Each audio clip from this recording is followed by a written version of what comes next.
Sir, ತಾಲೂಕಿನಲ್ಲಿ ಕಲ್ಲು ಗಣಿಗಾರಿಕೆ ಯಥೇಚ್ಛವಾಗಿ ಆರೋಪಗಳು ಕೇಳಿ ಬರ್ತಾ ಇದ್ದಾವೆ. ತಾಲೂಕು ಆಡಳಿತ ಮುಂದೆ ದನಕರುಗಳನ್ನು ಕಟ್ಟಿ ಪ್ರತಿಭಟನೆ ಮಾಡ್ತಾ ಇದ್ದಾರೆ. ಆಡಳಿತ ವ್ಯವಸ್ಥೆ ಏನಾದರೂ ಅಥಣಿಯಲ್ಲಿ ಅಂಕುಡೊಂಕು ಹಾದಿ ಹಿಡಿದಿದೆಯಾ ಅಂತ. ಎಲ್ಲದು ಅಥಣಿ ಸರ್, ತಹಶೀಲ್ದಾರ್ ಆಫೀಸ್ನಲ್ಲಿ ಗಸ್ತಿ ತೋಟದ ವಸತಿ ನಿವಾಸಿಗಳು ಕಳೆದ ವಾರ ಅಥಣಿ ತಹಶೀಲ್ದಾರ್ ಆಫೀಸ್ ಮುಂದೆ ದನಕರು ಕಟ್ಟಿ ಪ್ರತಿಭಟನೆ ಮಾಡಿದ್ರು. ನನ್ನ ಮಾಹಿತಿಗೆ ಬಂದಿಲ್ಲ. ಈಗ ನೀನೇ ಹೇಳ್ತಾ ಇದ್ದೀನಿ. ನನಗೆ ಯಾವ ಅಧಿಕಾರಿಗಳು ಮಾಹಿತಿ ಕೊಟ್ಟಿಲ್ಲ. ಅದನ್ನು ಮಾಹಿತಿ ತರಿಸ್ಕೊತೀನಿ. ಏನು ಸಮಸ್ಯೆ ಅನ್ನೋದು ತಿಳ್ಕೊಂಡು ಅದಕ್ಕೇನು ಪರಿಹಾರ ಮಾಡೋದಿದ್ರೆ ಮಾಡೋಣ. ಸರಿ ಸರ್. ಸರ್, ತಾಲೂಕಿನಲ್ಲಿ ಕಲ್ಲು ಗಣಿಗಾರಿಕೆ ಯಥೇಚ್ಛವಾಗಿ ಆರೋಪಗಳು ಕೇಳಿ ಬರ್ತಾ ಇದ್ದಾವೆ. ತಾಲೂಕು ಆಡಳಿತ ಮುಂದೆ ದನಕರುಗಳನ್ನು ಕಟ್ಟಿ ಪ್ರತಿಭಟನೆ ಮಾಡ್ತಾ ಇದ್ದಾರೆ. ಆಡಳಿತ ವ್ಯವಸ್ಥೆ ಏನಾದರೂ ಅಥಣಿಯಲ್ಲಿ ಅಂಕುಡೊಂಕು ಹಾದಿ ಹಿಡಿದಿದೆಯಾ ಅಂತ. ಎಲ್ಲದು ಅಥಣಿ ಸರ್, ತಹಶೀಲ್ದಾರ್ ಆಫೀಸ್ನಲ್ಲಿ ಗಸ್ತಿ ತೋಟದ ವಸತಿ ನಿವಾಸಿಗಳು ಕಳೆದ ವಾರ ಅಥಣಿ ತಹಶೀಲ್ದಾರ್ ಆಫೀಸ್ ಮುಂದೆ ದನಕರು ಕಟ್ಟಿ ಪ್ರತಿಭಟನೆ ಮಾಡಿದ್ರು. ನನ್ನ ಮಾಹಿತಿಗೆ ಬಂದಿಲ್ಲ. ಈಗ ನೀನೇ ಹೇಳ್ತಾ ಇದ್ದೀನಿ. ನನಗೆ ಯಾವ ಅಧಿಕಾರಿಗಳು ಮಾಹಿತಿ ಕೊಟ್ಟಿಲ್ಲ. ಅದನ್ನು ಮಾಹಿತಿ ತರಿಸ್ಕೊತೀನಿ.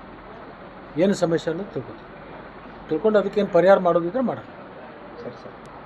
ಸರ್, ತಾಲೂಕಿನಲ್ಲಿ ಕಲ್ಲು ಗಣಿಗಾರಿಕೆ ಯಥೇಚ್ಛವಾಗಿ ಆರೋಪಗಳು ಕೇಳಿ ಬರ್ತಾ ಇದ್ದಾವೆ. ತಾಲೂಕು ಆಡಳಿತ ಮುಂದೆ ದನಕರುಗಳನ್ನು ಕಟ್ಟಿ ಪ್ರತಿಭಟನೆ ಮಾಡ್ತಾ ಇದ್ದಾರೆ. ಆಡಳಿತ ವ್ಯವಸ್ಥೆ ಏನಾದರೂ ಅಥಣಿಯಲ್ಲಿ ಅಂಕುಡೊಂಕು ಹಾದಿ ಹಿಡಿದಿದೆಯಾ ಅಂತ. ಎಲ್ಲದು ಅಥಣಿ ಸರ್, ತಹಶೀಲ್ದಾರ್ ಆಫೀಸ್ನಲ್ಲಿ ಗಸ್ತಿ ತೋಟದ ವಸತಿ ನಿವಾಸಿಗಳು ಕಳೆದ ವಾರ ಅಥಣಿ ತಹಶೀಲ್ದಾರ್ ಆಫೀಸ್ ಮುಂದೆ ದನಕರು ಕಟ್ಟಿ ಪ್ರತಿಭಟನೆ ಮಾಡಿದ್ರು. ನನ್ನ ಮಾಹಿತಿಗೆ ಬಂದಿಲ್ಲ.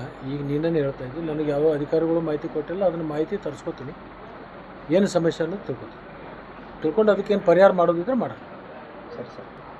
ಸರ್, ತಾಲೂಕಿನಲ್ಲಿ ಕಲ್ಲು ಗಣಿಗಾರಿಕೆ ಯಥೇಚ್ಛವಾಗಿ ಆರೋಪಗಳು ಕೇಳಿ ಬರ್ತಾ ಇದ್ದಾವೆ. ತಾಲೂಕು ಆಡಳಿತ ಮುಂದೆ ದನಕರುಗಳನ್ನು ಕಟ್ಟಿ ಪ್ರತಿಭಟನೆ ಮಾಡ್ತಾ ಇದ್ದಾರೆ.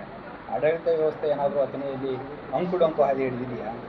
ಎಲ್ಲದು ಅಥಣಿ ಸರ್, ತಹಶೀಲ್ದಾರ್ ಆಫೀಸ್ನಲ್ಲಿ ಗಸ್ತಿ ತೋಟದ ವಸತಿ ನಿವಾಸಿಗಳು ಕಳೆದ ವಾರ ಅಥಣಿ ತಹಶೀಲ್ದಾರ್ ಆಫೀಸ್ ಮುಂದೆ ದನಕರು ಕಟ್ಟಿ ಪ್ರತಿಭಟನೆ ಮಾಡಿದ್ರು. ನನ್ನ ಮಾಹಿತಿಗೆ ಬಂದಿಲ್ಲ.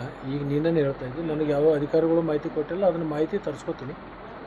ಏನು ಸಮಸ್ಯೆ ಅನ್ನೋದು ತಿಳ್ಕೊಂಡು ಅದಕ್ಕೇನು ಪರಿಹಾರ ಮಾಡೋದಿದ್ರೆ ಮಾಡೋಣ. ಸರಿ ಸರ್.